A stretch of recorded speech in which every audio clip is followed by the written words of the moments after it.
something that lives on your digital wish list, which means that you just won't actually purchase it. And eventually, at the end, we'll come back to why, if that sounds good. That sounds great. The answer most recently is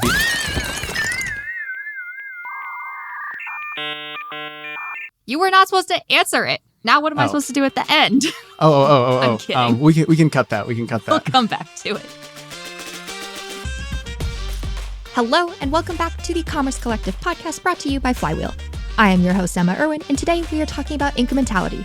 Again, we're going to cover what we learned in the last year and where we think it's leading us. And without further ado, let's re-meet our guest for today's episode, getting straight into it. Gabe Fishbein, VP of Product at Flywheel. Boom. Okay, you know this question.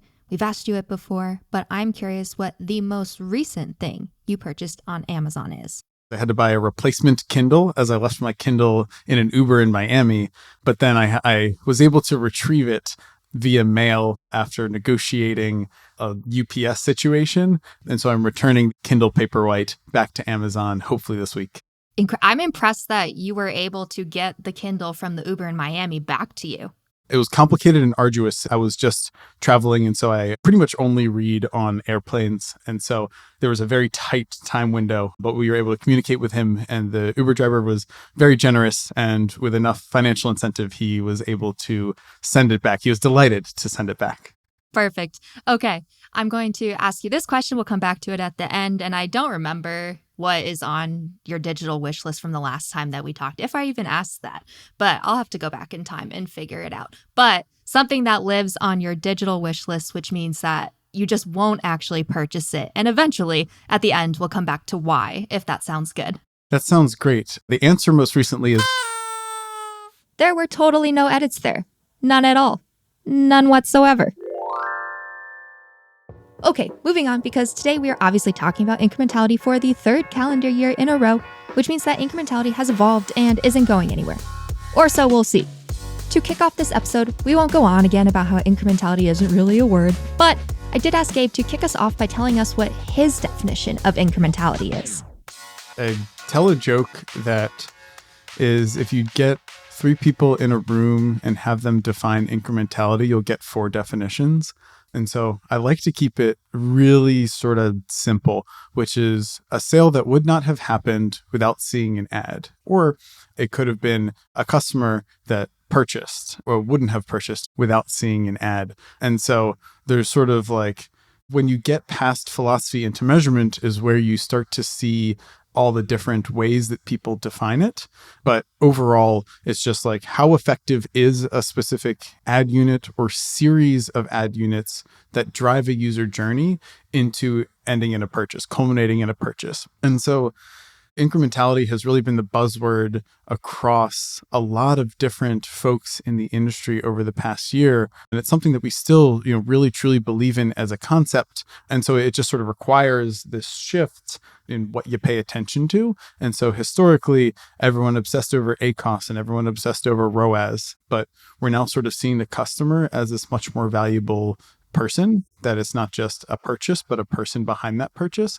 And so the picture expands to be much bigger than just like a ROAS or an ACoS. What makes the person of more importance in how we're looking at it now? Wind the clock back 10 or 12 years, and there were a bunch of brands that were building out these D2C businesses on the thesis that if you have customer data and you can build a relationship with the customer, they're going to be worth a lot more. I think a great example is Dollar Shave Club, which were just rebranded Dorco razors, but they raised a whole bunch of money, netted a big old sale to a large CPG, and what did they end up with? Distribution in Target. And so all these businesses were built to like, hey, if you know your customer and you can email your customer and build a relationship with your customer and get a subscription with your customer, then they're going to be a lot more valuable to you. The challenge is that nobody wants to have 50 subscriptions and get their soap from one place and their pillows from another. And so we're seeing this sort of happen in tandem with a lot of the clean room tech that's starting to come out. And so that is then giving the ability for the brands to begin to own a little bit more of the relationship with the customer in a privacy safe way, such that you can begin to say, hey, who are the kind of customers that I want to show ads to? Where are they in their journey? And then how do I measure grabbing a new customer or really getting a customer to switch channels into one that I can measure really well? Gotcha.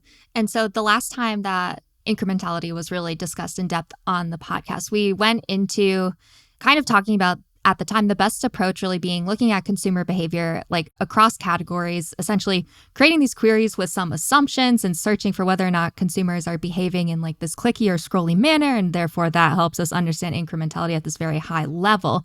But with more data and with like clean rooms, as you already mentioned, can you tell me about how like we're now looking towards the evolution of incrementality with more data beyond everything that I just listed out? One of the big challenges, I think, the clicky and scrolly sort of customer behavior isn't irrelevant, but it's just sort of changing. The retailers are continuing to increase the level of personalization in search results. So it's not just sort of where you are, it's not just what device you're using, but it's what are your past purchases and what do you have a higher propensity to buy. And so the historical way of sort of measuring incrementality was always like, let's take all of these averages across all of these different sort of, weird data sources. Let's make a bunch of estimates and then sort of try and back into what somebody would or wouldn't have done and sort of subtract it from what they ended up doing. But like, you can't actually look at the people. You just have to look at like these broad-based averages that exist within your campaign metrics or whatever. And so it leads to sort of this incongruence between the thing that you want to measure and the thing you're actually measuring. And so the thing that you want to measure is the customer behavior, but the thing that you're actually measuring is just sort of like a bunch of averages and percentages that try and tell you what portion of your sales would or wouldn't have happened. And it doesn't have the nuance necessary. How do we actually measure that customer behavior so that it's beyond just an estimate? Enter the clean rooms. So I think anybody who's spent any time in any sphere of e-commerce over the last 3 years is familiar with these clean rooms that exist. And so what the clean rooms do is give you the ability to see customer behavior at an aggregated privacy safe level. And so instead of saying like, hey, what would or wouldn't the customer have done?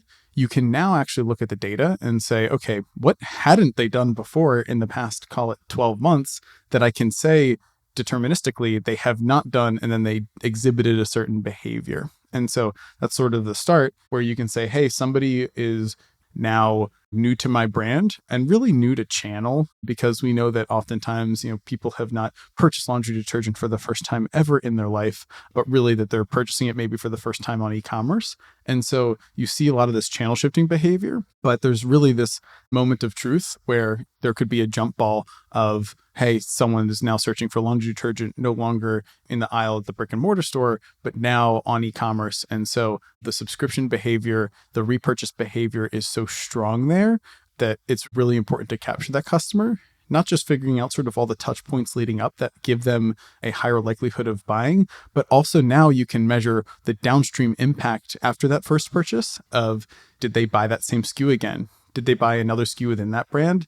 Did they buy another SKU in a different category within your portfolio? And so this then gives you the ability to remove all of that sort of funny estimation and say, who is new? How much did I pay to acquire them? How much am I paying to keep them? And how much are they actually purchasing? Gotcha. I'm curious. So we're talking about like net new to channel customers, as you just mentioned, and then further tracking what they do down the line, which is their like lifetime or long-term value as a customer. But I am curious, can a customer be, or can a sale still be considered incremental if someone has purchased something from the brand before? So they're not net new, but is it possible for incrementality to like live on and span past that first new to brand purchase? So it's sort of like, I think the question that you seem to be getting at is, if somebody were purchasing the brand of laundry detergent in the store, could you measure that they're purchasing it online and say that, hey, they might not be incremental? Is that what you're saying? Sure. I like that. That works.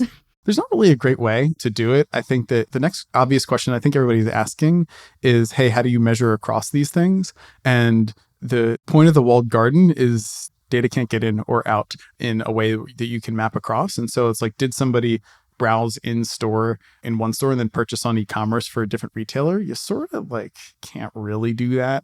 You can sort of use high level estimates. And so there's always sort of going to be that area where you're not going to see, which is so much why I talk about not just new to brand, but like new to channel. But really it's the shift of customers from a place where you were having to measure them in aggregate via the orders that you're sending to a specific brick and mortar retailer to the ability to now, in that privacy safe way, aggregate these customers and understand at a high level what their behavior is in a very measurable channel with a lot of signal and telemetry that you can then take further action on. And so that's really the difference. And that's the net marginal additive value, that even if they're not incremental to your top line report to Wall Street like revenue, they're still incremental to your ability to measure them.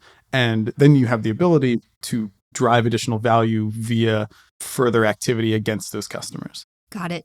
Would you say that advertisers are ready to be looking at incrementality in this way? I kind of think of like back when I was working in client services, like brands would ask about how incremental is our entire portfolio, but it's like, well, that's a complicated question. But are brands ready to be looking at it in this type of way? Our goal as agency is to always push the thinking forward. And so are they ready? It varies brand to brand, but person to person as well. And so I see our job as much as it is sort of like measurer and executor, it's also educator. And so we see this is a great forum. This is a great example, but everybody wants the same thing, which is sales. And so generally speaking, I think you could sort of look at it as like, what is the value addition to a top line number? And so however you calculate that, I think we're getting better and better and closer as we sort of try and tie the two together. And so are they ready? I hope so. But if they're not, I hope we can continue to bring people up to speed and continue to have them sort of pressure test our thinking and push back where they disagree or don't understand, and that we focus on really good principles and we get smarter together. Perfect. And as you were talking, I was thinking about clean rooms in general. So what about measuring incrementality for retailers that don't have a clean room readily available to be using? You get back to some of that funny estimation math. And so the principles generally still apply kind of cross retailer, which is like, were they going to, on average, if something is ranked really low, it probably is more incremental. And you can do the subtraction with differences in ASP and like all the math. But like you see many of the other retailers, the non-Amazon retailers, sort of subtly making moves to either build this kind of tech or build out some of these metrics, these new to brand or new to channel or new to category metrics that are oftentimes still a really, really good way to sense out, are the customers new, which is ultimately the thing that you want to drive. Hey, it's me. Been a while, but this has been a good flow of conversation. I did want to come in and summarize things and reconnect us a bit before we got to the last bit of this interview, though. I wanted to first get across the content in our last episode about incrementality from over a year ago isn't incorrect. We just now know more. We have more data, and we have another year's worth of research on incrementality to help try and shift the mindset away from funny math to real, academic, and deterministic outcomes or solutions. That was a lot of words in one sentence. Oh my goodness. Okay. Will we ever know the exact reason why in some exact moment someone decides to convert? I mean, come on, do you know that about yourself? Nah. But we are able to get better at measuring who is new to brand, how much they cost to acquire, and what they're worth in the long run. With this reframing of how we think about incrementality in just a year's time, I was curious if Gabe had a feeling that maybe incrementality wouldn't be one of the metrics that we push as something that matters not too far down the line. Incrementality, I don't think, is a metric. And so it's actually like, this is sort of like where, like, we didn't totally touch on this yet, but incrementality is a code name for a different thing that you're trying to figure out. And so where I'd like to sort of push the thing, like I said, if you ask 3 people to define incrementality, you'll get 4 definitions. And so where we want to kind of push thinking is towards more specific, measurable outcomes. So new to channel customers, new to channel, new to brand customers, new subscriptions. Like these are the much more measurable things. And then you get out of sort of the need to try and agree or disagree on a definition of incrementality. And I know that that's sort of like stomps on the perfectly wrapped present that we built during our conversation so far, but really it's just getting much more granular and prescriptive about what you want to measure, and then how do you optimize against that metric. And because the industry will not ever have a standard definition of incrementality, it's almost sort of not worth chasing as like a singular metric. It's kind of like, what did you expect? That people were going to be able to define a word that was made up to begin with? Crazy. Exactly. In 2020 is when we launched incrementality stuff. And it was like, we didn't even update the calculations for a while. And when you typed it into Google Docs, it was underlined in red because it was not a real word. And so I think we want to continue to just be more specific and more academic when it comes to something as important as measuring impact to your overall business. And lastly, I needed to know what Gabe and team are thinking about for the future beyond the questionable existence of incrementality. We're thinking of a lot more. I'll use that as a teaser, not to sort of, much of this is like half baked. That's like really fun experimental stuff that we're doing around sort of some of the broader based impact to sales across a bunch of different dimensions. And so like redefining things is new to brand is like sort of like the first little scratch at it. But overall, just continuing to sort of advance the ball, not just on the measurement piece, but also on the actionability piece. So all of this is great, but like, can you affect any of these metrics? And so again, that's where this like clean room tech starts to become a bit more useful as you get into things like modeled audiences and other ways that you can influence some of these metrics in a way to grow your top line. And so this is the fun experimental stuff. And so it's sort of like, I like to say that we went from sort of CPC and ROAS to like CAC and LTV. And so it's just going to continue to evolve. It's going to continue to be measured in different ways. And so it's like figuring out how you manage against your measurement to drive the outcome that ultimately the client wants. And so it's working very closely with clients, hearing what they care about, and then just obsessing over chasing that.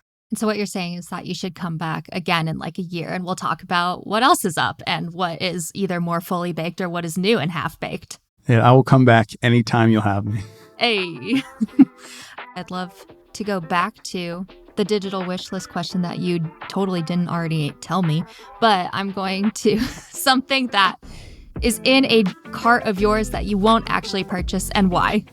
Yes. And so if you cut out the part at the front, something that's permanently on my wish list, I would say right now is the Apple Vision Pro. I have a good friend who has one and all the reviews of the thing are glowing. But people call me an Apple fanboy. I'd say that I'm like half a notch below that, but I've purchased many first generation Apple products, which have had some pretty regrettable shortcomings. And so whether it was my first Apple Watch in college or my first iPod Touch in high school, like the, really, really far back stuff, they were always missing critical features. And I think because Vision Pro is such a new device, like there are certain like obvious misses, but I think as we get to like V2, V3 of Vision Pro, it's going to be really clear how much the thing is improving, both in sort of computational power capabilities, but also immersion and just sort of like quality experience and the weight of the device, etc.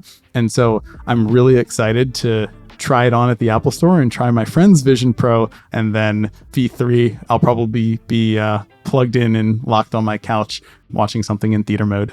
That sounds incredible. Would you buy V1 if you saw enough ads to the point where you were just ready to give in? If you were to open my phone and open Twitter or Reddit, you would see that I don't really need any ads for the Vision Pro. I'm already pretty locked into a lot of the user-generated, organic, earned media, if you will, around Vision Pro. And so it continues to get me really excited. And I can't wait until the right time comes and I pull the trigger. All right, I have one more thing for you. Flywheel's Retail Insights team is hosting a webinar on the future of retail disruption on April 9th that is open to anyone who wants to listen in. Be on the lookout for registration details for the webinar, but you will not want to miss all of the research and insights that'll be shared in this session. And if you're not already a Flywheel Retail Insights subscriber, what are you waiting for? If you remember our first episode of the year, Digital Retail Trends for 2024, that was all brought to you by the research from the Retail Insights team. That wraps up another episode of the Commerce Collective podcast, and gosh, we just love incrementality and new ways of measuring and watching the industry evolve. It truly is such a cool space to be in. Thank you to Gabe for his expertise here, and if you're listening and you want to learn more about incrementality, are interested in exploring our incrementality reporting, or you have access to it and you just want to dig in deeper, reach out to me and I will get you connected to the right people. That's my job. I've been your host, Emma Irwin, and we will see you next time.